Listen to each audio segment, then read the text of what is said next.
श्री स्वामी समर्थ. श्री गुरुदेव दत्त. अध्याय 2. गुरूंची भेट आणि शिष्यवृत्ती.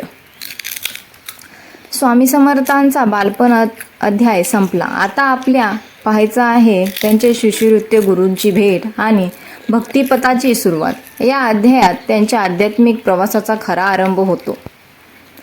जसजसा स्वामी समर्थ मोठे होत गेले, त्यांचा अंतर्मन अधिकाधिक आध्यात्मिक विचारांकडे वळू लागलं. त्यांनी ठरवले की जीवनाचा खरा मार्ग म्हणजे सच्चा गुरु शोधणे. एके दिवशी गावाच्या मंदिराजवळ एका साधूची भेट झाली. हा साधू म्हणजे त्यांच्या भविष्यातील गुरु. त्यांच्याकडे अनंत ज्ञान आणि अद्भुत शक्ती होती. स्वामी समर्थांची श्रद्धा इतकी प्रखर होती की त्यांनी त्या साधूकडे आपले जीवन समर्पित केले. गुरूंच्या मार्गदर्शनाखाली स्वामी समर्थांनी साधना सुरू केली. त्यांनी ध्यान, प्रार्थना, उपवास आणि सेवा या साधना नियमितपणे सुरू केल्या. गुरु म्हणाले, जर तुला खरा ज्ञान मिळवायचं असेल तर भक्तीने आणि समर्पणाने प्रत्येक क्रियेत स्वतःला विसरून जा. स्वामी समर्थांनी हे शब्द आपल्या हृदयात ठसवले आणि जीवनभर त्यांचे पालन केले. शिष्यवृत्तीची खरी परीक्षा येते ती प्रत्यक्ष जीवनातील संकटामध्ये.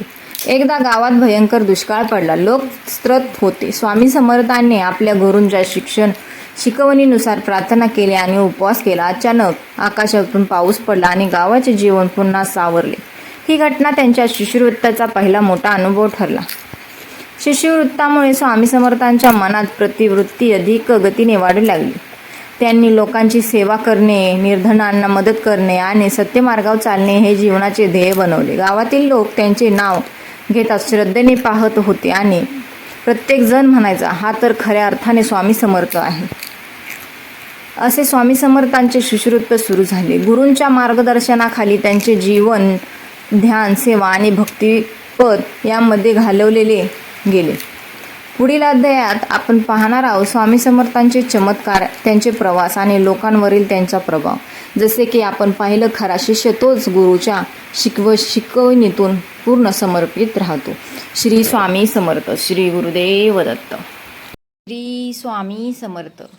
जय जय स्वामी समर्थ. प्रेमळ भक्तांनो, आपल्याला ज्ञातच की अक्कलकोटचे राजा आदिनाथांचे आधार, संकटहर्ते आणि दत्त अवतारी स्वामी समर्थ सद्गुरू श्री स्वामी समर्थ महाराज हे केवळ संत नव्हते, ते स्वयं नारायण होते. त्यांच्या कृपेचा, त्यांचा अनुभवांचा आणि त्यांच्या नामस्मरणाच्या महिमेचा आपण आज येथे थोडक्यात परिचय करून घेणार आहोत. स्वामी समर्थ चरित्र म्हणजे भक्तीचा सागर आहे आणि त्या सागरात जराशी डुबकी घेतली तरी आपल्याला समाधान, शांती आणि आत्मबल यांची अनुभूती येते. चला तर मग स्वामींच्या चरणी मन अर्पण, त्यांच्या कृपाप्रसादाचे आजचा हा क्षण पावन करूया. श्री स्वामी समर्थ. जय जय स्वामी समर्थ. स्वामी, तुमचे नाव जरी घेतलं तरी मनात शांतता दाटून येते. तुमच्या दर्शनाने अंतःकरण निर्मळ होतं. तुमचा विचार आला की संकट दूर जातात. स्वामी, तुम्ही केवळ एक संत नाही, तुम्ही तर माझ्या आयुष्याचं अधिनिष्ठ आहात. माझ्या प्रत्येक श्वासात, प्रत्येक अश्रूमध्ये तुमचं अस्तित्व आहे. स्वामी, कधी मी तुमच्यापासून दूर गेलो तरी तुम्ही माझा हात सोडला नाही. मी चुकलो, मी घडलो तरी तुम्ही फक्त हसत राहिलास आणि म्हणालात, चिंता करू नकोस, मी आहे. स्वामी, तुमचं स्मरण म्हणजे माझं औषध आहे. तुमचं नाम म्हणजे माझी ढाल. तुमचं चरण म्हणजे माझं अंतिम ठिकाण. स्वामी, तुमच्या दारात येताना मी काही मागत नाही, फक्त इतकंच मागतो, माझ्या मनातलं तुमचं स्नान कधीच कमी होऊ नये. स्वामी, संसाराच्या गर्दीत, माहोच्या अंधारात कधी हरवलं तरी तुमचं स्मरण मला पुन्हा प्रकाश दाखवतं. स्वामी, तुम्ही सर्व ठिकाणी आहात, सर्व काळात आहात. तुमचं नाव म्हणजे काळवरचं नियंत्रण.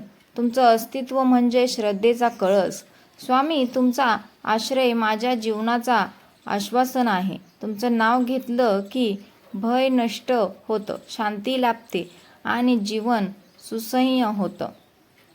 आनंदाचा नाथ समर्थ गुरु, माझं जीवन तुझ्या चरणी समर्पित असो. संकटातही मी तुझं नाव घेईन. श्री स्वामी समर्थ, श्री स्वामी समर्थ. ओम श्री स्वामी समर्थाय नमः.